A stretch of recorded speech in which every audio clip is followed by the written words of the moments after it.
Well, the UN Security Council is expecting to vote today on a new resolution on aid for Gaza. CTV's Kamal Karamali joins us live with a closer look at that. So thank you so much for joining us, Kamal.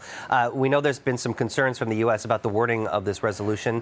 What's the latest on this? That's right. So the UN Security Council, Jamie, is set to reconvene after the resolution was voted on 3 times, but the U.S. chose to veto it, unhappy with the language, obviously. Once again isolating the U.S.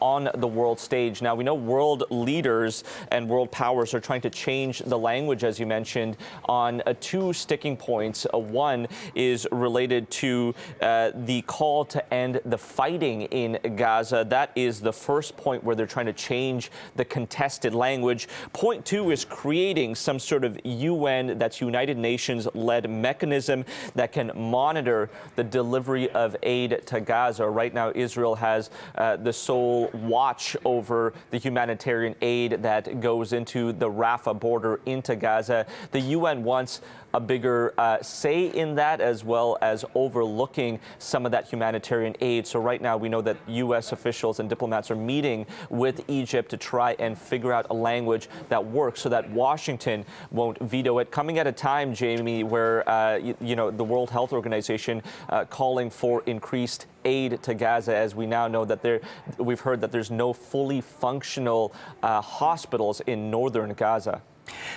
We know that this aid is desperately needed for the Palestinians in these regions, but there's also been widespread reports and videos of this aid being hijacked by Hamas. What kind of guarantees can the UN provide that this aid is going to get to the people that need it most and not ends up in the hands of Hamas? That's right, Jamie. So that's what is being discussed behind closed doors at this hour, as parties from the U.S. As well as the UN are trying to find a middle ground related to who can have a bigger say on this humanitarian aid that is going into Gaza and overlooking that humanitarian aid going through the Rafah border.